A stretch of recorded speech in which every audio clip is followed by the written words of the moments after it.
Oi, pessoal, eu sou Nina Rosa Sá, eu sou roteirista e diretora. Principalmente eu sou roteirista do projeto Os Cães Lá de Fora, aprovado em edital de desenvolvimento da Fundação Cultural de Curitiba. E essa série de vídeos aqui é a contrapartida do nosso projeto. Era para ser uma masterclass, mas devido à pandemia a gente teve que adaptar e fazer uma versão online. Então são 4 vídeos gravados e a gente vai falar um pouquinho sobre roteiro e representação feminina. Eu vou compartilhar aqui a minha apresentação com vocês e aí a gente começa efetivamente. Bom, então agora eu estou aqui compartilhando a minha tela. Nessa tela compartilhada, esse primeiro slide, eu coloquei o título, claro, dessa conversa, que é Roteiro e Representação Feminina, e esse subtítulo, Onde estamos e para onde vamos? Nesse slide a gente tem aqui alguns bons exemplos de representação feminina, que também evocam um pouco a questão da representatividade, mas a gente vai falar disso um pouquinho mais para frente, porque primeiro a gente precisa pensar de onde viemos. Então, a temática desse primeiro vídeo vai estar muito mais ligada ao como a gente chegou até aqui. Porque antes da gente pensar onde é que a gente está, a gente precisa pensar de onde que a gente veio, desde os primórdios da televisão até os dias de hoje. Para falar de primórdios da televisão, a gente tem que falar um pouquinho de Estados Unidos, não tem como não. A gente vai centrar muito do nosso referencial aqui desses vídeos nos Estados Unidos e a gente vai falar sobre as eras de ouro da televisão. A gente tem a primeira era de ouro ali, começando em 1950, alguns teóricos falam 1948, a segunda era de ouro nos anos 80 e a terceira era de ouro que começa em 1999. Eu já vou explicar um pouquinho sobre cada uma dessas eras na sequência, mas eu coloquei aqui nesse slide essa imagem da série WandaVision e ela faz um apanhado estético dessas diferentes eras. A gente tem referências ao Dick Van Dyke Show, I Love Lucy, A Feiticeira, Malcolm in the Middle, e, por fim, a Modern Family, que é a série que ela usa do nosso tempo, porque o WandaVision é muito sobre família. Então, os shows que ela emula ali na série são programas de TV que eram sobre família. Por isso, Modern Family, no final, um pouquinho diferente do que a gente vai falar aqui. Bom, então tá aqui o nosso primeiro slide sobre as eras de ouro. Vamos falar um pouquinho da primeira era de ouro, que, como eu disse, começa nos anos 50. A tecnologia, a televisão tinha acabado de surgir, a gente tem ali cerca de 5 anos. Então, a gente está falando sobre o início de tudo. Com a popularização do aparelho de televisão, então não existe a linguagem propriamente dita. A televisão existe como tecnologia, mas ainda não existe como linguagem. Ou seja, esses roteiristas dessa pré-história tiveram uma liberdade tremenda para criar o que eles quisessem. Eles estavam explorando um terreno em que ninguém ainda tinha pisado, qualquer coisa era nova, inovadora. É claro que vem referência muito forte do rádio, vem referência do cinema, mas a linguagem em televisão foi fundada por esses programas aqui. Então, a gente está falando de I Love Lucy, de Dick Van Dyke Show e tantos outros no terreno da comédia, o primórdio da sitcom. E a gente está falando de Twilight Zone, que é uma série de antologia, né? Cada episódio se fecha em si mesmo, e é uma série de ficção científica com um comentário social muito forte. Então, não poderia haver coisas mais diferentes do que uma sitcom e uma antologia de ficção científica com comentário social. Será? Porque essas séries de comédia também estão fazendo a sua espécie de comentário social, só que muito mais velado. O Twilight Zone é bem declarado mesmo. Então, essas pessoas, esses roteiristas, esses diretores, essas primeiras pessoas, esses primeiros atores inventaram a linguagem. Aí a gente vai ter a segunda era de ouro, quando essa linguagem começa a dar sinais de cansaço, digamos assim, porque a gente já avançou aqui no tempo mais de 2 décadas, a gente já está no fim dos anos 70, a gente já tem a TV a cores, e a gente vai com essa segunda era até o início dos anos 90, o meio dos anos 90. Nessa fase, a gente vai ter muito forte a consolidação de formatos, 2, principalmente, os procedurais, que são aqueles programas com caso do dia, séries de investigação ou dramas médicos, por exemplo, que o caso é um crime que depois precisa ser julgado, como em Law and Order, ou a vida daqueles médicos no pronto-socorro, como em ER. E as sitcoms, que é um formato que já vem dos anos 50 e vai se consolidar muito aqui com a TV a cores, dos anos 70 até os anos 90, e vai continuar existindo e se reinventando ao longo das décadas, e está aí até hoje, os procedurais também, apesar de terem perdido um pouquinho da força. A sitcom vai se reinventar muito no nosso século, mas aqui a gente está falando do surgimento de séries como Friends, por exemplo, que está ali no final da segunda era de ouro, mas está ali. Seinfeld, né? São séries muito seminais. E essa segunda era de ouro começa principalmente por causa de uma nova tecnologia, que é o videocassete. A gente vai ter a explosão do videocassete. Assim como a TV se popularizou e estava nas casas de todas as pessoas, agora o videocassete também está. E essa explosão vai aumentar a demanda por séries e telefilmes. Só que esse público, quanto mais ele consome, mais exigente ele vai ficando. Então, essa demanda não é só por quantidade, é também por qualidade. Aqui do lado a gente tem essas ilustrações de Law and Order e Yara, ali em cima é Love, Lucy e Twilight Zone, tá, pessoal? Ainda aqui nessa segunda era de ouro, a gente vai ter uma espécie de lampejo do futuro com a série Twin Peaks, do David Lynch, que vai nos apresentar uma narrativa muito mais complexa e densa, e ainda assim vai ser extremamente popular. O primeiro episódio do Twin Peaks teve uma audiência maior que o último episódio, né, o finale da série Dallas, por exemplo, um universo de 35 milhões de pessoas assistindo. E isso tudo norteado naquela pergunta que todo mundo deve lembrar: quem matou Laura Palmer? A gente sabe que o David Lynch estava construindo algo muito mais complexo, existem vários estudos sobre o que é Twin Peaks, afinal de contas, né? Existe uma teoria de que Twin Peaks é sobre a televisão vista por dentro, mas, no fim das contas, ele estava fazendo ali aquele caldo de referências e de elementos surrealistas lynchianos, usando essa grande pergunta, esse grande mistério como gancho que fisgava o público semana após semana. Então, a gente considera que esse público que está a fim de assistir Twin Peaks é um público que está pronto para uns novos desafios narrativos, digamos assim. Então, é o lampejo de futuro, porque ali, com essa ideia da complexidade, da densidade, a gente vai entender que o público está pronto para o que vai vir. Eu só queria comentar que essa definição das eras também não é um conceito estanque.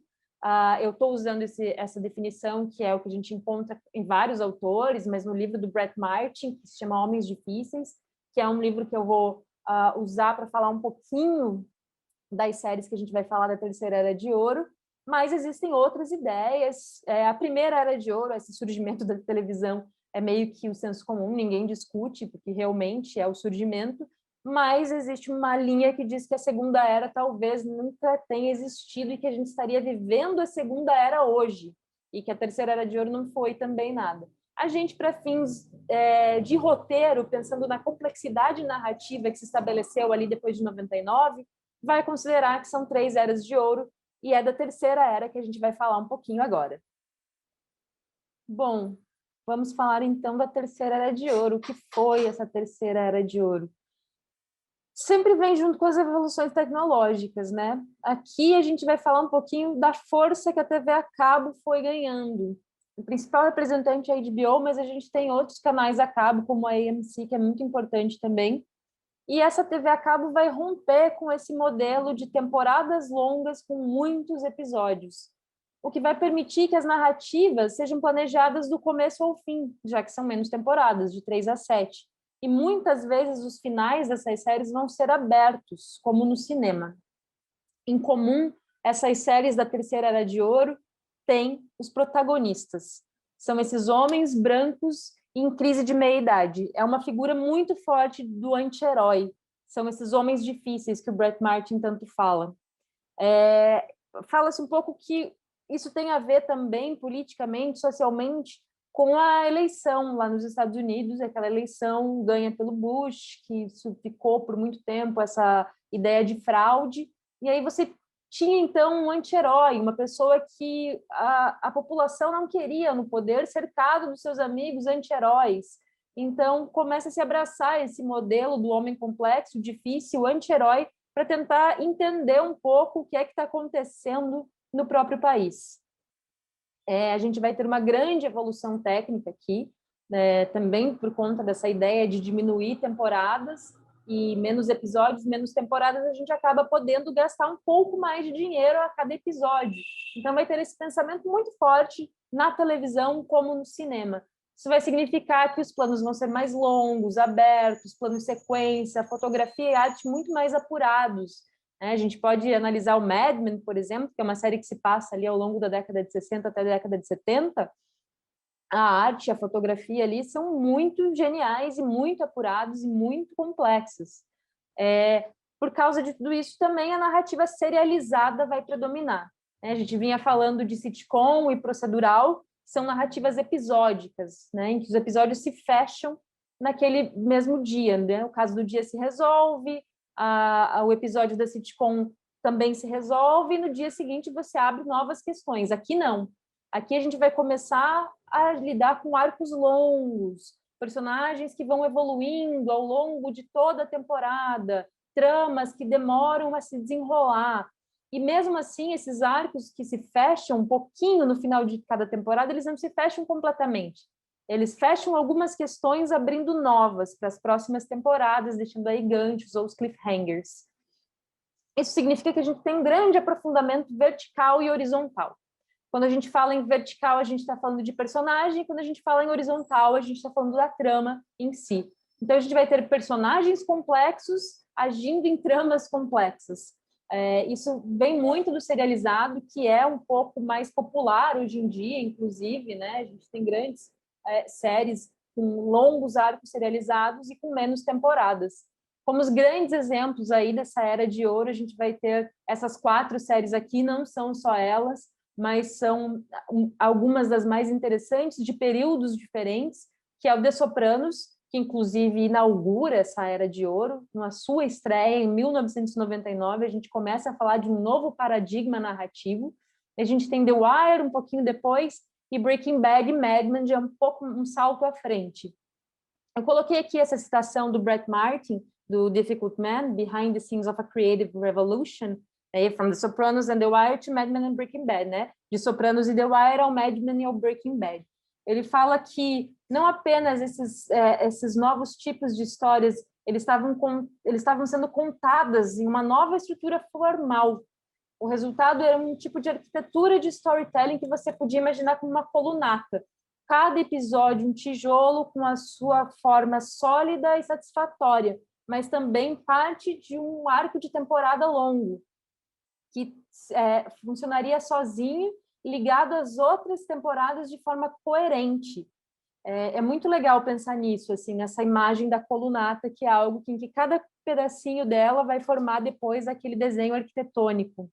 E aí ele fala, esse novo tipo de estrutura da colunata permitiu uma grande liberdade criativa para desenvolver personagens ao longo de longuíssimos períodos de tempo, contar histórias ao longo de 50 horas ou mais, o equivalente a vários filmes. E é isso, se você for pensar em temporadas de 10 a 13 episódios, 3 a 4, 5, 6, 7 temporadas, você vai ter aí uma oportunidade de evoluir o seu personagem e trabalhar o seu personagem por muito tempo, que daria realmente o tempo de incontáveis filmes.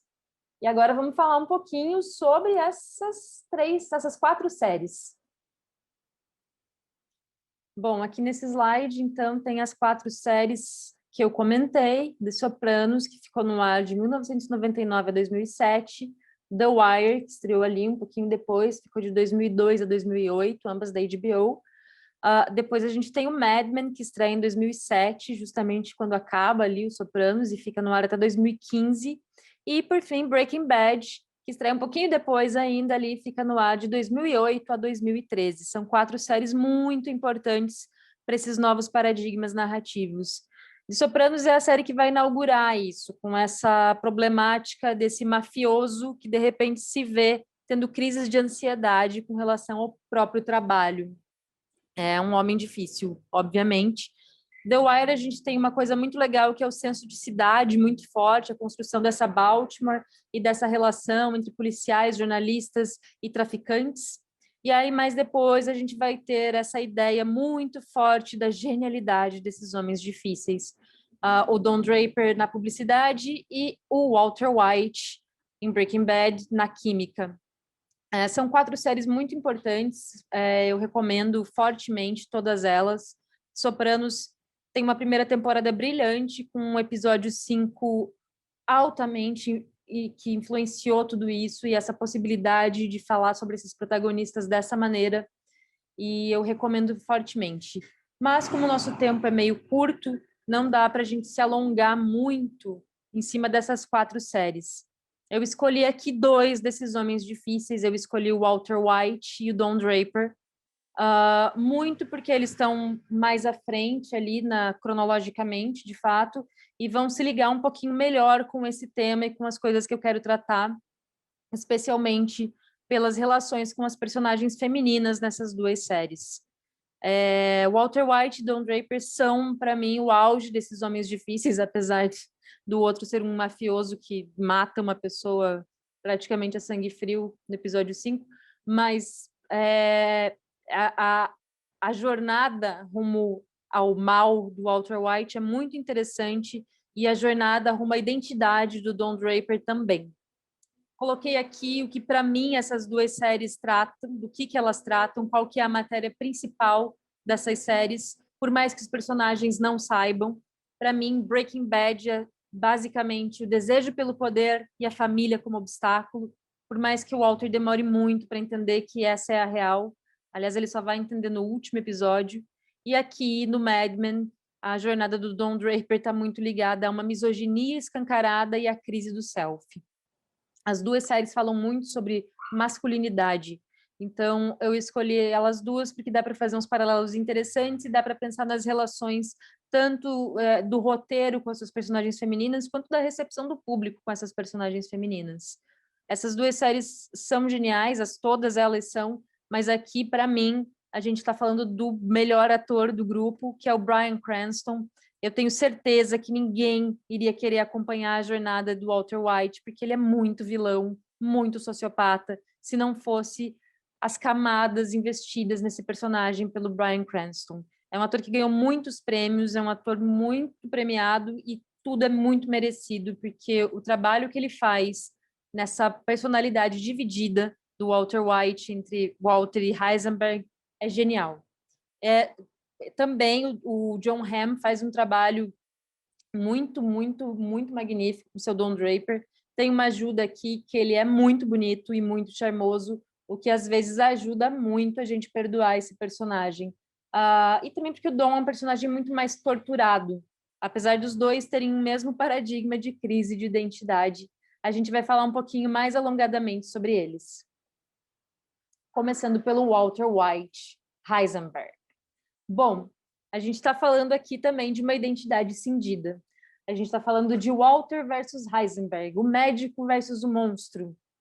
E outra dualidade que a gente tem aqui é poder versus família, como eu disse. Né? O poder como objetivo, a família como obstáculo. Mas o Walter não sabe disso, porque ele passa a série inteira falando a frase: eu estou fazendo pela minha família, tudo que eu fiz é pela minha família, o que eu vou fazer é pela minha família. E ele só vai admitir que nada disso é verdade lá no último episódio. Bom, não preciso dizer que spoilers ahead. Então, se você não assistiu Breaking Bad, aqui vai ter muito spoiler, inclusive sobre como essa série acaba. Eu recomendo que você pare esse vídeo, pule para o próximo tópico, ou pare tudo, assista Breaking Bad, você não vai se arrepender, e depois volte aqui e a gente continua essa conversa. A premissa do Breaking Bad é muito simples. O Walter é esse professor de química, aqui a gente está vendo ele numa aula, e ele é completamente humilhado, ele trabalha nesse emprego em que ele é humilhado pelos alunos, depois ele trabalha num outro horário, num lavar rápido, em que ele também é muito humilhado, ele é meio emasculado lá na família, a gente vê que a Skyler meio manda ali, a gente sabe que também está numa crise financeira, porque ele trabalha esses 2 empregos, tem uma cena em que a Skyler fala que não pode usar tal cartão de crédito, a gente sabe que a situação não está boa para esse Walter. E aí, além de tudo isso, esse cara descobre que está com câncer terminal. E é um câncer de pulmão, e esse homem nunca fumou na vida. Então, a gente sabe que esse cara vai morrer e ele está quebrado. E aí, por uma série de acontecimentos fortuitos, ele descobre que tráfico de metanfetamina dá muito dinheiro. E aí, o que ele resolve? Ele resolve que vai se transformar num traficante de metanfetamina, já que ele é um químico, vai produzir essa metanfetamina e vender para ganhar muito dinheiro para deixar para sua família. Ou seja, eu vou virar um grande traficante de drogas pela minha família, porque aí quando eu morrer eles vão estar bem cuidados. E aí não é bem assim que as coisas funcionam, não é assim que a banda toca, e o Walter White nessa jornada vai começando a ficar inebriado pelo poder, porque ele é um gênio. A gente simpatiza com ele também porque ele é muito genial, ele é um químico genial, ele é apaixonado pela química, e a gente vê ele numa das primeiras cenas, quando ele acorda de madrugada, vai fazer um exercício, é tudo meio patético, e a gente vê um quadrinho na parede que indica que o Walter fez parte de uma equipe de pesquisa que ganhou um prêmio Nobel. E ele está lá naquela vida meio medíocre, meio fracassada, e esse cara é um gênio fracassado. Então a gente fica nessa dúvida. O Walter era bom no começo e depois ele foi se tornando? Talvez, mas a virtude desse personagem é muito passiva. O Walter é bom na medida em que ele não age, ele não faz muita coisa. Quando ele começa a agir, quando ele começa a ter uma postura ativa, nada do que ele faz é muito bom. Então essa virtude é bem questionável, se ele é realmente uma pessoa virtuosa, um homem bom, ou se ele é só um passivo e que não conseguia fazer nada. E quando finalmente resolve agir, é tudo baseado em ego e controle. Mas esse gênio fracassado, esse cara com uma vida medíocre, humilhado daqui, dali, dá a ilusão para o público de que ele é um homem bom, só que está sendo ali muito humilhado. E essa ilusão é parte-chave de por que também o público não abandona o Walter durante essa jornada e porque o público torce pela vilania desse cara. Porque tem muito a ver com a masculinidade também. O Walter está ali completamente emasculado. Aquela cena em que do aniversário, em que nem o sexo direito funciona, que a Skyler está ali fazendo outras coisas. Então, essa cena também mostra essa emasculação desse cara. Ele perdeu a sua masculinidade.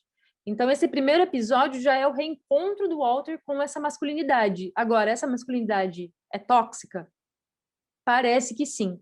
Pelaquela cena de sexo que encerra o primeiro episódio, a gente começa a ter um lampejo de que sim, essa masculinidade com a qual ele se reencontrou não é lá grande coisa. E ele começa a virar um marido agressivo, ele começa a virar um cara muito, como eu já disse, guiado pelo ego e pelo controle. Esse controle ele vai exercer muito fortemente com a figura do Jesse Pinkman, que é o parceiro dele, que foi aluno dele, que ele reprovou em química, e que, por outro acontecimento fortuito, o Walter descobre que é um traficante de metanfetamina.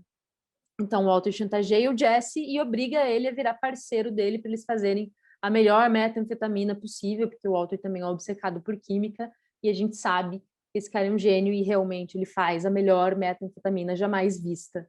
Mas tudo através exercendo controle sobre essa figura do Jesse, que é uma figura muito trágica também nessa história. Aliás, o Walter destrói a vida de praticamente todo mundo ao longo das 5 temporadas de Breaking Bad, inclusive a sua própria. A gente vê ali que, né, como eu falei, essa ideia da virtude passiva, né, que ele é um cara muito passivo nesse início, né, nesse piloto. Então, a violência que ele manifesta aparece como uma forma de agência extrema. O Walter finalmente pegou as rédeas da sua própria vida ali com seu planinho de guardar dinheiro para a família, mas ele reage a isso, ele age de uma forma extremamente violenta para exercer a sua própria agência. A gente tem aqui uma relação muito complicada com a principal personagem feminina da série, que é a Skyler, a esposa do Walter White, e a gente vai ver que essa relação foi criada propositalmente pelos roteiristas de início. Eles criaram uma Skyler mais ativa, mais chefe de família, para o Walter parecer ainda mais panaca e mais anulado, mas isso acabou saindo de controle, porque eles nunca conseguiram recuperar o público. Então, ao longo das várias temporadas de Breaking Bad, o público ficou completamente contra a Skyler, o que é muito complicado, porque a Skyler não é uma personagem para ser odiada. O próprio criador da série, Vince Gilligan, fala que ele jamais, como público, teria conseguido ficar ao lado do Walter White, porque esse homem é um sociopata, ele ficava muito surpreso em ver como o público permanecia ao lado do Walter, atrocidade após atrocidade.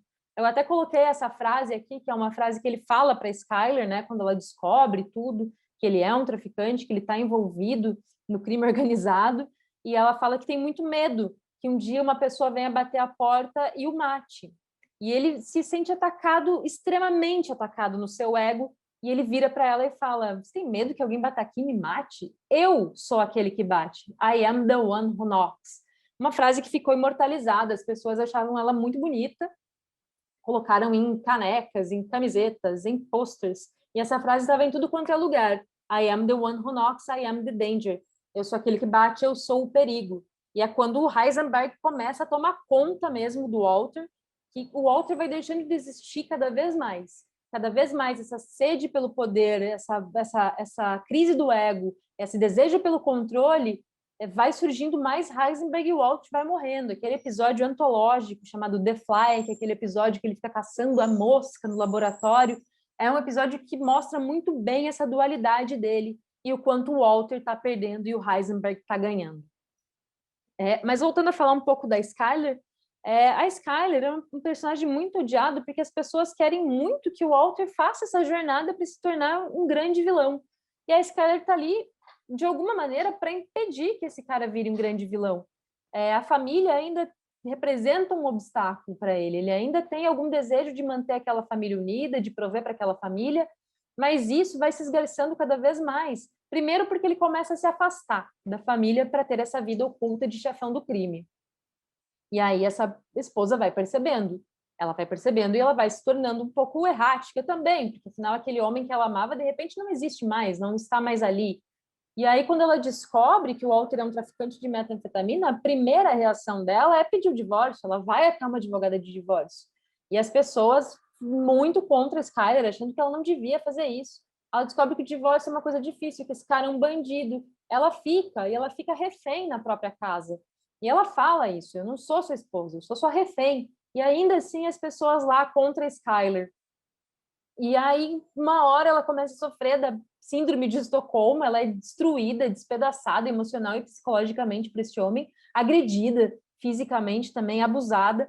E aí ela começa a querer fazer algo ali também. E quando finalmente ela resolve ser parceira do Walt, ajudar ali, ela é melhor do que ele fazendo isso. E ainda assim o público ficou contra a Skyler. A Skyler é hipócrita, a Skyler é isso, a Skyler é aquilo. Então, aquele primeiro dispositivo que os roteiristas usaram lá para criar uma dualidade, deixar o Walter como esse cara passivo, nunca conseguiu ser desfeito. Eles passaram muitas temporadas fazendo isso. Eles usam a figura do Frank Jr. para ajudar a desconstruir esse ódio com relação a Skyler, que foi escalando. A atriz que faz a Skyler, a Anna Gunn, chegou a sofrer ameaças pela internet. É uma coisa horrorosa. E a Skyler não é esse monstro que todo mundo estava pintando, a Skyler não é essa chata, a Skyler é uma pessoa normal com uma trajetória, inclusive, mais dramática, trágica até, nessa história toda, e de destruição. Mas eles usam o Frank Jr. para fazer isso naquela temporada para mostrar o quão adolescente e infantil era o comportamento do público com relação a Skyler, né? O Vince Gilligan também fala sobre isso, os roteiristas falam sobre isso, que eles colocaram o Frank Jr. em oposição a ela e ao lado do Walter, meio que representando esse público que está ali torcendo para o cara virar um grande vilão e desprezando completamente a narrativa dessa mulher, que é totalmente vitimizada, ela é uma vítima desse homem. Então, e mesmo assim não adiantou tanto. Surtiu algum efeito, mas não é como se as pessoas tivessem parado de odiar a Skyler. Antes de eu assistir Breaking Bad, eu não assisti na época em que a série foi ao ar, eu assisti depois, no streaming, e as pessoas ainda odiavam a Skyler. As pessoas que comentavam a série falavam mal da Skyler. A série já tinha acabado. A gente já tinha visto o abismo em que essa mulher ia estar, e as pessoas continuavam detestando a Skyler, falando que a Skyler era a verdadeira vilã do negócio, que ela não permitia a evolução do Walter. E eu nunca consegui enxergar a Skyler dessa maneira, sempre achei um ponto de vista bem absurdo. Inclusive, tem uma cena muito difícil que o Walter usa sexo como poder e ele tenta abusar dela e abusa dela mesmo ali. Ele força uma relação. E essa é uma questão que está muito presente nessas séries, nessas trajetórias desses homens difíceis também, que são esses homens poderosos que, para exercer poder sobre as mulheres, é uma relação sexual, né? Então, uma coisa que eu acho que funciona bem em Breaking Bad e rompe um pouquinho com isso e melhora é que não é nada glamourizado. Essa forçada de mão, essa utilização de sexo como poder e como violência, ali não é glamourizada, é patética. O Walter, sempre que ele está exercendo esse poder ali na família, ele soa patético. I am the one who knocks, no fim das contas, é um pouco patético também, né? Então, mas as pessoas acompanham o Walter, e eu acho por alguns motivos. Como eu já disse, é pelo talento multidimensional e fantástico do Bryan Cranston, que é superior a muita coisa, ele consegue dar camadas para esse personagem realmente, e a gente consegue ficar do lado desse sociopata, mas também porque a gente está vendo um homem insignificante se transformar num homem significante. O Walter se transformar em Heisenberg. Só que ser significante também faz com que ele seja verdadeiramente maligno nesse caso. É uma transformação que, de novo, passa da passividade para uma postura ativa, mas é uma postura ativa do mal. Então, a transformação desse cara, desse gênio fracassado, desse passivo e desse cara que reencontra uma masculinidade, mas ele vira um vilão. E o Heisenberg é um vilão, isso é indiscutível. E lá no começo ele fala, e lá no fim ele repete, que ele fala que ele está numa jornada para se sentir vivo. Ele fala que ele fazia aquilo porque, para ele fazia aquilo pelo poder, ele fazia aquilo para se sentir vivo. E como a gente acompanha esse cara, a princípio, morrendo, depois o câncer entra em remissão, ele não morre mais disso, inclusive quando ele morre no final nem é de câncer, tem uma fala que é muito dura também, que a Skyler fala que torce para o câncer voltar, e mesmo assim ele não volta ao normal, ele continua cada vez mais Heisenberg, mas a gente fica ao lado dele porque a gente sabe que a jornada dele é uma jornada de significância e é uma jornada para se sentir vivo. E a gente pode empatizar com isso e se identificar com isso. E apesar de todas as atrocidades que ele faz, apesar de todas as mortes, apesar de todo o horror, a gente fica ao lado dele, porque a gente sabe que ele precisa disso para se sentir vivo. A gente pode até odiá-lo, mas a gente permanece do lado dele. O que nos leva à última questão sobre o Walter, que é a grande falha trágica do personagem, que é uma coisa que vai permear todas as temporadas, todos os episódios, que é o fato do Walter White, do Heisenberg, ambos não conseguem assumir a responsabilidade pelos seus atos. O Walter, principalmente, que é a figura mais fraca dessa dualidade, sempre culpa os outros. Ele culpa a sociedade, culpa o Jesse, culpa o Gus, culpa a Skyler, culpa quem for, culpa Deus, mas não consegue dizer a culpa é minha até o último episódio. E aquele último episódio é muito importante por causa disso. Ele não é um episódio de redenção, ao passo que ele não redime o Walter de tudo que ele fez todo mundo passar, mas ele é um episódio em que, pelo menos, o Walter consegue aquilo que ele sempre quis. Ele deixa o dinheiro para a família dele, também através de um mecanismo de ego, que ele vê os antigos sócios falando dele na televisão, que ele nem teve muito a ver com a pesquisa lá do Nobel, e ele fica enfurecido e vai até a casa dos caras e obriga eles a abrirem um trust fund, né, um fundo fiduciário, tipo, para o filho dele, para quando ele fizer 18 anos, e leva lá uns capangas, meia boca, e ficam com os laserzinhos, e diz que eles estão sendo vigiados, não importa o que aconteça a ele, e ameaça muito esse casal que um dia foi de amigos sócios dele. E aí, depois disso, ele resolve ir lá. A princípio, ele não está indo para salvar o Jesse, mas ele acaba salvando o Jesse, ele acaba ouvindo a palavra parceiro repetida muitas vezes e os sentimentos que ele tinha pelo Jesse reafloram. Mas antes disso, antes de ir lá enfrentar aquele bando para matar todo mundo, porque esse é o objetivo dele, ele vai lá para matar todo mundo. Mas antes disso, ele vai até a casa da Skyler, a Skyler se assusta muito ali, e ele finalmente admite. E ela, inclusive, disse: se você disser mais uma vez que isso é pela família, ele diz: não, eu fiz isso por mim. Foi por mim, eu me senti vivo. E ele finalmente admite, aí ele vai lá para matar todo mundo, seus inimigos finais. E aí lá ele acaba, num momento, decidindo salvar o Jesse, se joga em cima dele, derruba ele no chão, todo mundo é metralhado com aquele negócio da metralhadora que ele construiu no porta-malas. E nisso ele sobra lá só o cara mais velho e o lourinho lá, que são uma espécie de alter ego do próprio Walter e do próprio Jesse, até o mais velho é como se fosse até uma representação do Heisenberg. E aí eles matam os seus alter egos e só sobra o Jesse e o Walt. E o Walter fica falando que, né, que o Jesse, que ele quer matá-lo, que ele quer fazer isso, porque ele foi, né, muito manipulado. E aí o Jesse finalmente diz: eu não quero fazer isso, você quer que eu faça isso, admita. E o Walter admite, diz: eu quero, e o Jesse larga a arma e fala: então faça você. E pela primeira vez o Jesse consegue fugir de uma manipulação do Walter e ir embora. Eles dão uma olhadinha ali no final que evoca um western, e o Jesse vai embora, e depois a gente vai ver um pouquinho o que aconteceu com o Jesse no Breaking Bad Movie, El Camino, que não aprofunda nada muito, mas é para a gente dar uma olhadinha nesse segundo ato da vida do Jesse, que o Vince Gilligan gostava muito dele, inclusive fala que o Jesse era um personagem impossível de ter no segundo ato, de ir embora para Alaska, de refazer sua vida. E o Walter morre ali naquele esconderijo dos caras, mas ele morre ficando imortal, né? Porque o legado dele, o nome Heisenberg, já é muito conhecido, já está por tudo. Então, ele morre, mas ele cumpre com tudo aquilo que ele queria, o seu ego está satisfeito, a sua família está garantida, e ele ainda salvou o Jesse para deixar a gente, tá bom, vai lá, o legado do Heisenberg, e o legado que fica. Então, o Walter tem uma espécie de final feliz. Ele consegue tudo o que ele queria antes de morrer, no fim das contas, e isso faz com que esse final da série seja, de certo modo, apesar da morte, redentor.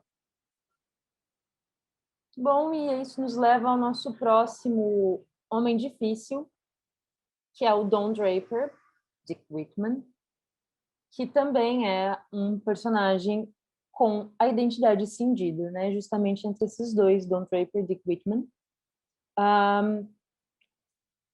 Pensando na jornada de cada vez colocar um novo tijolinho nesse muro da maldade do Walter White, o Dom até começa a parecer um sujeito um pouco mais simpático, porque se o Walter tem uma jornada rumo à vilania completa, por mais que tenha aquela redenção no final, o Dom é um cara mais gente como a gente, são uns erros mais como os nossos, né? Existe a misoginia, existe beber demais, existe a autodestruição, mas a gente consegue se identificar com isso, porque às vezes a gente também passa por essas questões. Eu coloquei aqui essa frase do Don, que eu acho muito boa, que é "People will show you who they are, but we ignore it because we want them to be who we want them to be." As pessoas vão nos mostrar quem elas são, mas nós ignoramos porque nós queremos que elas sejam quem nós queremos que elas sejam. E isso é muito, muito ligado à própria figura dele. A série Mad Men sobre imagem e declínio. E essa imagem está muito ligada à autoimagem. Quem é Don Draper? E o próprio Don não tem a resposta para essa pergunta. A gente tem essa ideia muito forte da imagem e o declínio já na abertura da série, que é aquela imagem animada do John Hamm, caindo, caindo, caindo, com aquelas imagens icônicas dos anos 50 e de anúncios, enquanto o personagem só cai, e é justamente essa espiral, o declínio do Don Draper, o declínio do macho, nessa série que é muito forte sobre imagem. A gente está falando de uma série que é sobre misoginia também, todas as cenas são construídas para ter algum elemento misógino, seja imagético, seja em fala, seja em ações dos personagens. Então, ela passa muito por isso também. A gente vai falar um pouquinho mais sobre isso quando a gente falar das personagens femininas em Mad Men. Bom, para quem não assistiu, já digo que vamos ter spoilers. Eu vou falar sobre o final da série, vou falar sobre a primeira temporada um pouco mais alongadamente e vou dar vários spoilers de pontos-chave dessa trama. Então, se você não assistiu Mad Men ainda, como eu já recomendei anteriormente, pare tudo, assista, e assista mesmo, porque, na minha opinião, Mad Men é uma das melhores séries já feitas na televisão. Sim, para mim é o melhor exemplo dessa grande era de ouro, e por ter essas personagens femininas tão importantes, acaba sendo também uma série muito relevante, não só desse período, como de tudo que foi produzido e é produzido e está sendo produzido na televisão, mesmo que tenha um ponto de vista masculino no seu centro, que é o ponto de vista desse personagem aqui. Bom, como eu falei que a premissa de Breaking Bad era muito simples, a de Mad Men, de certo modo, e de certo modo não é. A gente não consegue captar tudo que a série vai ser numa simples premissa. Mas, se a gente fosse falar um pouquinho, é a história de vida desse cara, que é um grande cara da publicidade, que é o Don Draper. E aí a gente vai descobrindo que, na verdade, ele não é o Don Draper, ele é o Dick Whitman. Isso já acontece na primeira temporada. E essa grande crise de identidade desse personagem que não sabe quem é, vai ser o que vai nortear toda a nossa narrativa. Mesmo que as pessoas vão descobrindo quem é o Dick Whitman ao longo já da primeira temporada. mas essa luta dele mesmo em entender quem ele é. Porque ele não é o Don Draper, porque o Don Draper morreu, e ele também não é o Dick Whitman, porque, de certo modo, ele matou o Dick Whitman.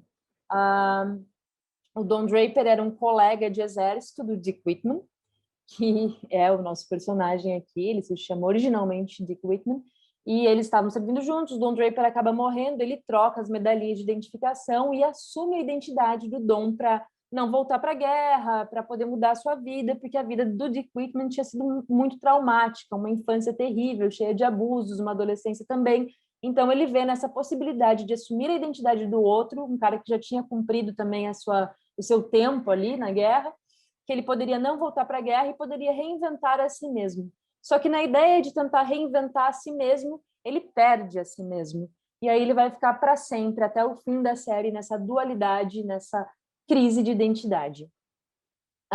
E essa crise vai se dar também nessa impressão da vida perfeita. O piloto de Mad Men nos apresenta um dia na vida desse cara.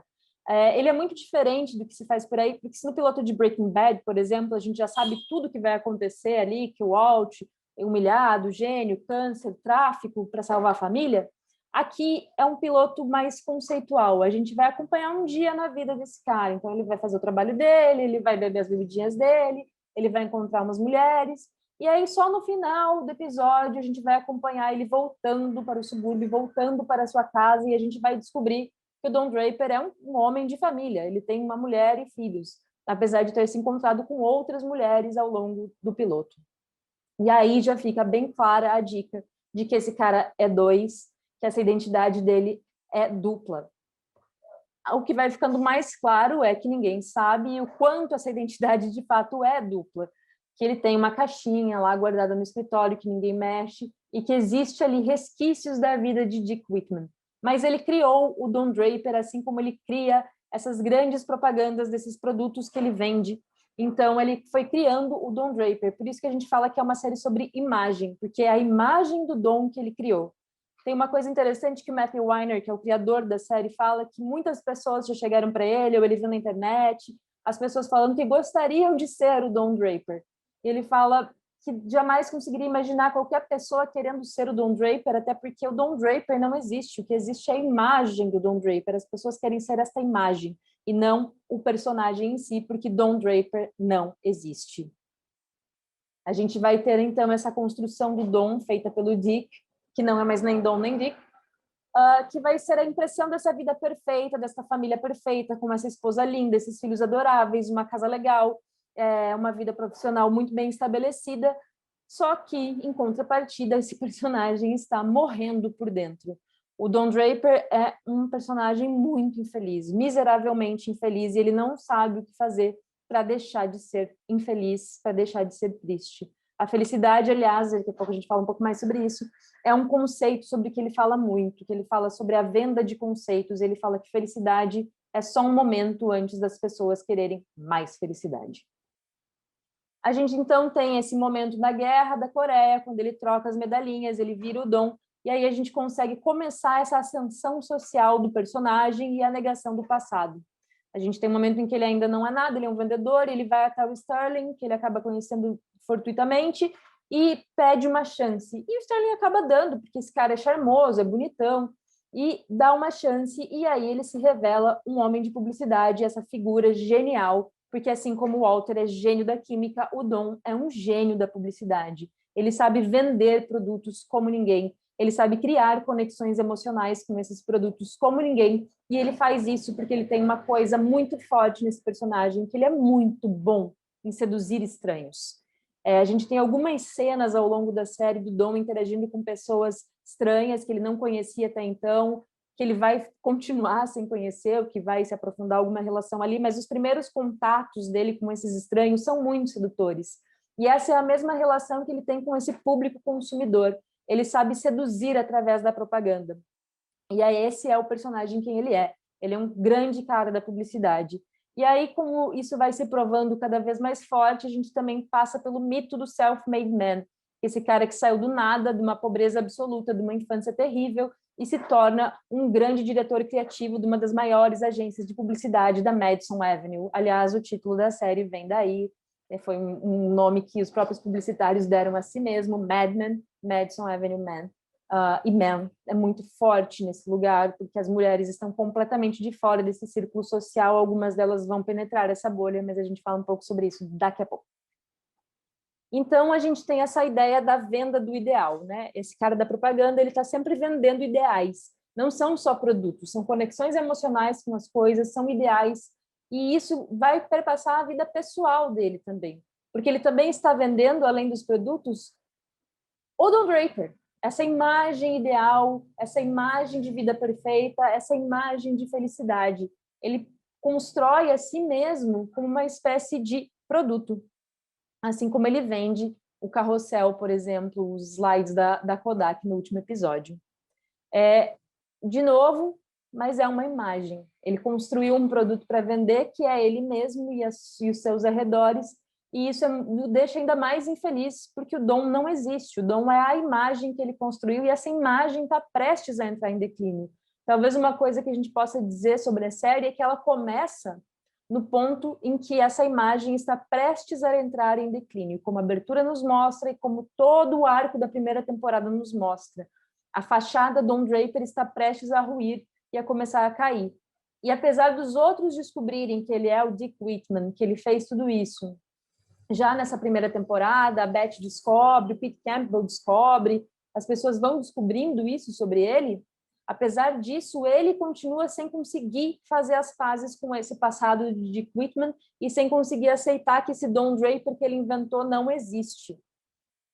Isso é muito interessante porque essa incapacidade de fazer as pazes com o passado e aceitar que Don Draper é só uma imagem e se reconciliar com a sua verdadeira identidade dão ao personagem uma característica pendular. O que eu quero dizer com isso? É que o Dom está lá e ele vai prestes, quase muda e volta. De novo, vai quase muda e volta. Ele quase consegue abraçar quem ele é de fato e daí não consegue. 2 passos à frente, 3 atrás, 2 passos atrás, 3 à frente, e ele fica nessa jornada o tempo todo. O que também faz com que a gente torça, porque a gente enxerga ali nele um potencial para mudança, uma possível redenção que vai se anunciando sempre, a cada temporada, e que acaba voltando a estaca zero. Então, isso é muito interessante, porque é um personagem que funciona muito parecido conosco. A gente, às vezes, não consegue melhorar tão rapidamente. Às vezes, para melhorar, a gente precisa assumir certas coisas, e o Dom tem muita dificuldade de assumir certas coisas. Ele tem essa filosofia do move forward, né? Sempre em frente, que é uma filosofia que ele fala algumas vezes sobre ele mesmo, mas é um conselho que ele dá para outros personagens, inclusive para a Peg, depois que ela tem o filho, no final da primeira temporada, e ele fala que se ela não quer ser mãe, ela não precisa ser mãe, que ela pode deixar isso para trás e só seguir em frente, que o passado vai ficar no passado. Só que essa filosofia do move forward, ao longo das 7 temporadas, vai ser completamente despedaçada. A jornada do Dom é uma jornada de aceitação da identidade. E ele fica nesse movimento pendular. Mas na última temporada, o mais importante ainda, na segunda parte da última temporada, ele começa a tomar algumas decisões que começam a talvez surtir um efeito real. Ali no último episódio, de novo, spoilers, vou falar mesmo como a série acaba. No último episódio, quando ele vai para aquele retiro espiritual, e ele começa a se abrir para uma possibilidade de aceitar quem ele é e aceitar a sua identidade e aceitar que ele criou uma imagem do que ele é e não que ele é algo realmente. Nesse último episódio, ele tem vários momentos de iluminação e parte disso é de ligar para pessoas do passado dele, que podem ser pessoas do presente ainda, é claro, mas são pessoas que ele de alguma maneira magoou, e são as 3 mulheres mais importantes da vida do Don Draper, que é a sua filha, a Sally, a sua ex-mulher, a Betty, e a sua protegida, a Peggy. E nessas ligações, esse episódio, inclusive, se chama Person to Person, e é um pouco trazendo a ideia dessas ligações, né, que são ligações person to person, isso é dito 3 vezes em cada uma das ligações. Ele fala um pouco com essas mulheres, e ele assume um pouco esse passado, e ele fala um pouco sobre os seus erros. E essa é a primeira vez que o Dom faz isso efetivamente, e assume alguma coisa. E aí ele fica naquele retiro, e a gente tem aquela brilhante cena final, em que ele está no sol, naquela posição de meditação, com outras pessoas, o mar ao fundo, um lugar idílico, e a gente fecha no Dom e ele dá um sorriso, e a gente corta para o comercial Hilltop da Coca-Cola, que é um dos comerciais mais famosos de todos os tempos, dando a entender que ali, no momento de iluminação, o Don Draper criou o comercial Hilltop, o que não é de maneira alguma impossível, porque a gente, ao longo da série, vai vendo o Don ganhar crédito por vários comerciais reais e importantes. Esse movimento pode dizer duas coisas: que o arco desse personagem é imutável, que ele vai voltar exatamente para onde ele começou, que é como um cara da publicidade, que ainda está ali, sem se aceitar exatamente, né? Que ao invés de trabalhar o seu eu interior nesse retiro, ele acabou usando a ideia do retiro para criar um novo comercial. E sim, é possível que seja isso mesmo, que ele vai voltar a ser um madman e que vai voltar para a agência de publicidade e vai criar esse comercial vai ser antológico e ele vai voltar a ser o grande rei Don Draper e a grande imagem da perfeição Don Draper. Porém, esse momento também é um momento de aceitação. Porque se tem uma coisa que o Don é, do início ao fim, é um cara da publicidade. Por mais que ele negue isso em alguns momentos, por mais que ele entre nessa crise com a própria profissão, com a própria genialidade, são crises mais esparsas e estão sempre muito ligadas à dicotomia Dom-Dick, mas ele aceita que ele é um cara da publicidade e isso já é um grande passo. Ele aceitar quem ele é já é um tipo de redenção, já é um tipo de mudança, e isso já quer dizer que a filosofia do Move Forward foi mesmo despedaçada. Então, naquele momento, aquele sorriso, aquela epifania Don Draper, na verdade, quer dizer que ele conseguiu reconciliar-se um pouco com quem ele é de fato. E isso é muito interessante, porque gera uma leitura possível de redenção, ao mesmo tempo em que é uma leitura ambígua. O que, de fato, aconteceu com Don Draper é aquele final aberto que eu falei lá atrás, que vem do cinema, que não é explicar exatamente como acontece com o Walter, né? O Walter morre. Não tem como a série continuar. O Dom talvez tenha tido uma epifania, então a série não precisa mais continuar. Ou talvez o Dom nunca vá mudar, então a série não precisa mais continuar. Mas é um final muito interessante, é um final muito ambíguo, é um final de duas possibilidades que emulam toda a trajetória do personagem que sempre esteve entre duas possibilidades de identidade. Falando assim, o Dom até parece que é um cara legal, né? Mas essa jornada dele tá muito envolvida em muita misoginia, muita manipulação das mulheres à sua volta. Ele tem uns lampejos de humanidade, ele tem uns momentos em que ele parece ser um cara um pouco mais à frente do seu tempo, em que ele parece que vai conseguir romper aquelas barreiras dos anos 60 e entrar nos anos 70, se tornando um novo homem. E só o fato de ele estar nesse retiro espiritual e tentando meditar e tentando ser outra coisa faz com que a gente pense que, sim, talvez ele não mude, mas ele conseguiu se adaptar ao novo tempo que está começando, diferente de outros personagens. O que nos leva ao último slide desse vídeo de hoje, Mad Men e suas personagens femininas. O Mad Men tem algumas personagens femininas de relevância, eu escolhi 3, que são as que acompanham, que as que estão em todas as temporadas e que os arcos vão evoluindo muito. Então, eu escolhi aqui a Beth, a Peg e a Joan, e eu vou começar falando da Beth, ligando com o assunto que eu falei de alguns personagens que não conseguem avançar para o tempo novo. Bom, a Beth, eu escolhi essa foto aqui, dessa cena icônica, que para mim é uma das melhores cenas da série, quando ela se irrita com os pássaros do vizinho e eles discutem e ela resolve matar os pássaros. Essa cena é muito emblemática também porque pássaros, birds, e o Dom chama a Beth de Birdie. Então é quase como um assassinato simbólico aqui. Bom, a Beth é uma personagem terrivelmente triste, deprimida e com um arco trágico. A Beth começa a série, como vocês sabem, se assistiram. A esposa do Dom começa como Beth Draper, depois ela vai virar Beth Francis. Ela está presa nessa ideia de um modelo de perfeição. Não só por ela ser muito bonita, a gente descobre ali que o passado da Beth foi de modelo, mas também um modelo de perfeição dessa família feliz. A família com esse marido que trabalha, é um gênio, ela é uma dona de casa que cuida da casa, cuida dos filhos e cuida do marido. Só que tudo isso deixa ela tremendamente infeliz e ela não sabe quebrar com esse modelo. Inclusive porque ela tem uma péssima relação com esses filhos, especialmente com a Sally, a menina mais velha. Então, a Beth é uma péssima mãe. Só que a gente, assim como a gente faz um pouco com a Skyler, que a gente não tem a mesma leniência que a gente tem com o Walter White, aqui a gente também não tem tanta tolerância para a Beth, porque o Dom é um péssimo pai também, completamente ausente, os filhos não sabem quem ele é. Tem um episódio que aquela senhora negra entra na casa dizendo que é a mãe do Dom e os filhos acreditam porque eles não sabem nada sobre o próprio pai. E numa dessas possíveis melhoras de personagem do Dom, ele acaba levando os filhos para ver o lugar onde ele cresceu, uma casa abandonada. Mas, enfim, a Beth também é uma péssima mãe e a gente julga ela muito mais duramente. Mas talvez um pouco porque o Dom se esforça e tem esses lampejos de humanidade, como eu falei, e tenta melhorar sempre e não consegue, mas a Beth está muito presa a esse modelo da perfeição. Essa imagem que o Dom criou, a Beth também criou. E ela tenta muito mais fortemente sustentar essa imagem, apesar de ser ela a pessoa que pede o divórcio. Ela também é muito infeliz, muito deprimida, porque ela sabe que esse marido atrai.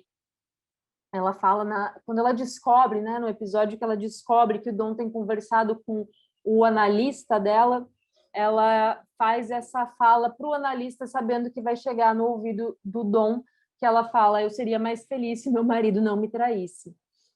Então, ela também não tem esse hábito de se colocar e falar para o Dom o que a está incomodando, porque ela está infeliz. E ela fica lá presa naquele modelo, deprimida, infeliz, e ela segue por todo o seu arco, repetindo quase sempre os mesmos erros.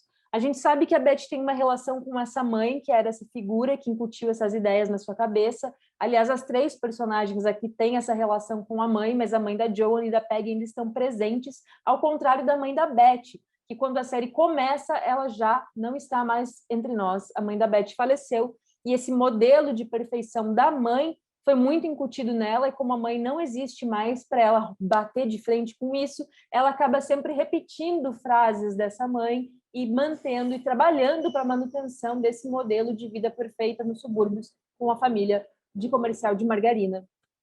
Então, mas ela fica completamente devastada. E assim que ela descobre que o Dom não é o Dom, que o Dom é o Dick, quando ela mexe nas coisas dele, ela acaba querendo divórcio, e isso acontece justamente no episódio em que o Kennedy é assassinado, e isso é muito simbólico também. A gente vê todos os personagens lidando com essa morte, mas a Beth é a que tem mais dificuldade de lidar com isso. Ela entra numa espécie de desespero ali, mas é porque, ao mesmo tempo, ela está descobrindo que a sua própria vida está ruindo. Só que, em vez de deixar essa vida ruir, tentar construir uma coisa nova, outros modelos, a Beth repete os mesmos erros. Ela casa quase que imediatamente depois de se separar do Dom. E aí ela vira Betty Francis, Betty Draper da Betty Francis, e continua repetindo os mesmos erros, e continua não conseguindo se conectar com os filhos. E às vezes ela tenta ter alguma voz, mas ela é sempre silenciada pelos homens à sua volta, primeiro pelo Dom, depois pelo novo marido, e ela continua repetindo os mesmos erros, presa a um mesmo modelo. No final, ali, na última temporada, parece que existe uma tentativa de mudança paradigmática dela, uma mudança real e efetiva, quando ela se matricula e começa a cursar a faculdade e vai estudar psicologia, só que para Beth, infelizmente, é tarde demais. Eu digo que o arco dela é o mais trágico, porque a Beth, infelizmente, spoiler, morre no final de todos esses personagens que fumam o tempo todo e, desgraçadamente, a Beth é a que vem a desenvolver um câncer de pulmão e acaba padecendo por isso. O Matthew Weiner, o criador da série, falou sobre essa morte como algo alegórico, porque todos os personagens, apesar de seus defeitos, apesar de seus arcos erráticos, eles vão evoluindo ao longo dessa década de 60 e entrando nos anos 70. Eles passam pelos acontecimentos e permitem que esses acontecimentos e que os novos tempos modifiquem os seus comportamentos. A Beth não. Por mais de uma vez ela fala na série que ela é uma pessoa de um tempo antigo. Ela não consegue caminhar junto com as mudanças, ela não consegue se tornar uma mulher dos anos 70, ela está presa ali naquele início dos anos 60, fim dos anos 50, naquele modelo de mulher. E quando ela finalmente toma uma atitude, já é tarde demais. Então, os autores escolheram sacrificar esse personagem alegoricamente, mostrando que quem não consegue evoluir com os tempos e com o pensamento acaba ficando para trás. E no caso da Beth, nesse destino trágico, ela acaba vindo a morrer, e esse arco é muito trágico, porque a gente se compadece muito da teimosia da Beth em evoluir com os tempos, em não se deixar contaminar pela onda feminista. E a Beth tem que morrer, porque a Beth é a representação de algo que já não existe mais. O que nos leva um pouquinho para Joan, que é um ícone feminista, porém involuntário. A Joan tem uma das cenas mais importantes para mim do piloto, que é a chegada da Peg na agência, e a Joan, como gerente das secretárias, é a pessoa que leva a Peg a fazer o tour pela agência de Mad Men, e aí ela vai explicando como é que aquele universo funciona.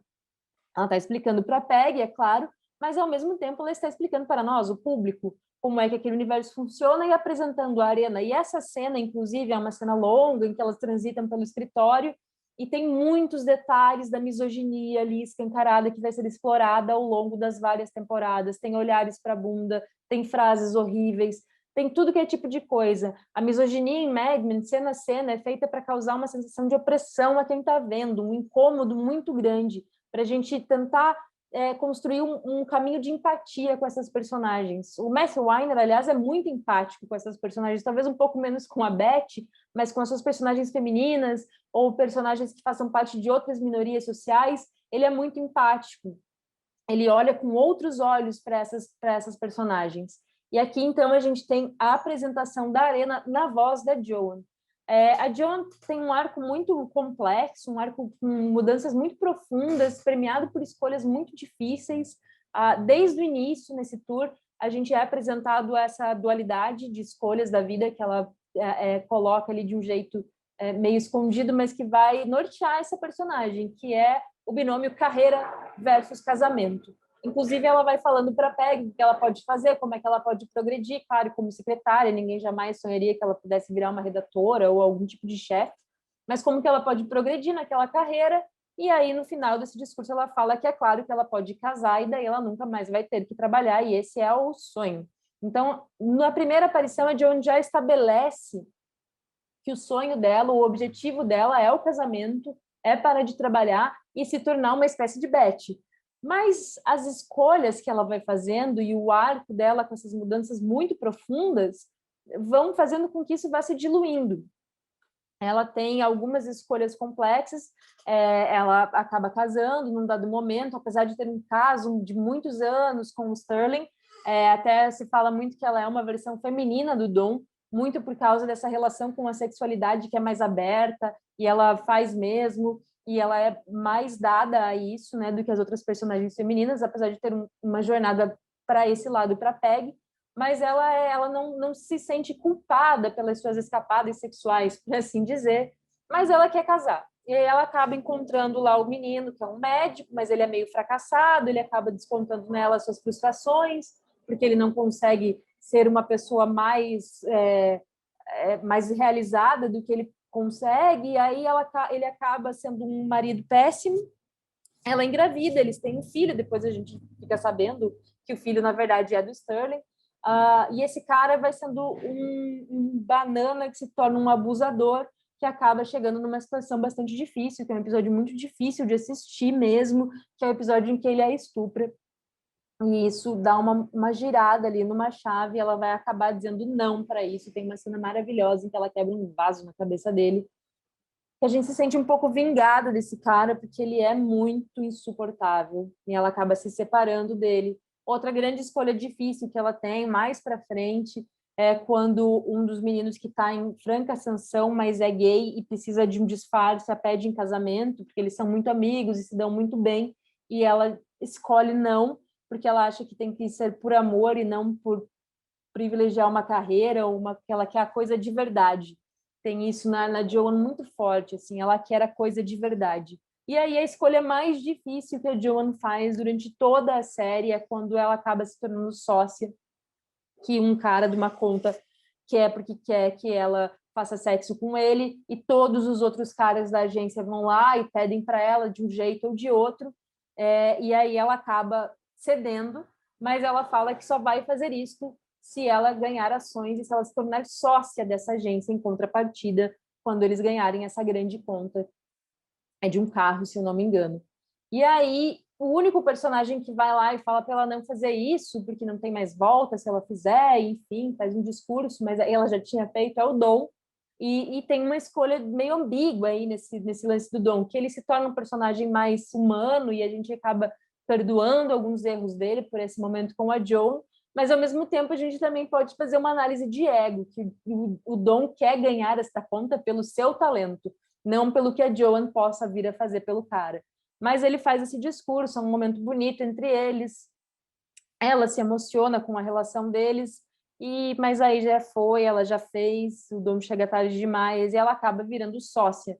Só que mesmo virando sócia, ela ainda acaba sofrendo muitas discriminações, ela e a Peg, porque a agência passa por muitos altos e baixos, separa, vira outra coisa, faz uma fusão com outra, tem muitas reviravoltas no que a agência é e vira, e ela está sempre sendo colocada para baixo, sempre sendo subvalorizada, sempre sendo tratada pior e com condescendência por ser mulher, até a hora que ela se enche o saco disso tudo e resolve abrir o próprio negócio dela, é uma parada de produção. E aí, esse binômio casamento-carreira se apresenta novamente, porque ela vinha namorando com esse personagem mais velho, que é um cara que já é rico, e que queria só curtir a vida e ficar com ela. E ela não consegue escolher o casamento, ela escolhe a carreira, e ela vai pegar as rédeas da sua vida, do seu destino, e fazer algo por ela, para ela, e que ela quer, e que é a carreira, e não o casamento. E essa escolha e esse arco de personagem vai se tornando surpreendente até para ela. As coisas que a Joan vai passando vão surpreendendo a ela mesma e a nós como público. Por isso é um arco surpreendente e profundo, e é por isso que ela é um ícone feminista involuntário, porque ela vai só fazendo umas escolhas difíceis e quando vê, ela é esse grande ícone feminista que fez escolhas que ela avançou nessa década e chegou nos anos 70 como essa mulher de carreira e não uma pessoa que só quer casar e parar de trabalhar. E é muito legal essa jornada da Joan, é uma das minhas personagens favoritas da série. E se ela é um ícone feminista involuntário, a Peg, por outro lado, é um ícone feminista bem voluntário. A Peg já começa ali com uma mocinha ingênua que chega no escritório, tem esse tour que eu falei, e ela começa como secretária do Dom. E aí, por um acontecimento fortuito, numa campanha de batom, ela acaba tendo um momento que ela pode mostrar o seu talento e acaba ganhando uma chance como redatora, e nisso ela acaba se tornando a protegida do Dom. E ela é vista, o Dom a ver, como uma extensão dele mesmo, então ele acha que a Peg está ali a todos os momentos, e ela vai se tornando uma espécie de espelho do Dom, ela repete frases dele, como se você não gosta do rumo da conversa, mude o assunto, né? Tem os discursos deles, né, para venda da campanha, o dele do carrossel da Kodak, na primeira temporada, e o dela do Burger Chef, no episódio em que o homem chega à Lua, são muito similares e trabalham com esse engajamento emocional do público consumidor. Ela e o Dom vão se tornando pessoas muito parecidas e o Dom vai ficando feliz, porque ela é essa espécie de extensão dele, mas ela espelho e ela precisa quebrar com isso e ela consegue quebrar com isso. Agradece muito a mentoria dele, mas vai fazer a sua vida, vai para outra agência. Tem até um momento que ela acaba ficando chefe do Dom, que as coisas vão acontecendo e ela chega lá e ela consegue se desvencilhar dessa figura do mentor e conseguem virar amigos mesmo, assim, e não só o mentor e a protegida. E isso, a relação deles é muito legal, porque a relação com a Peg também humaniza o Dom, principalmente depois que ele para de vê-la como uma extensão de si mesmo. A Peg tem o arco mais complexo de todos, acho que isso é inegável, o ponto em que ela começa e o ponto que ela termina são completamente opostos. Ela atravessa essa década realmente acompanhando as evoluções do movimento feminista, se tornando essa pessoa chefe e acompanhando as lutas pela equidade salarial. Isso é mencionado na série, inclusive, e é a Peg que fala sobre isso.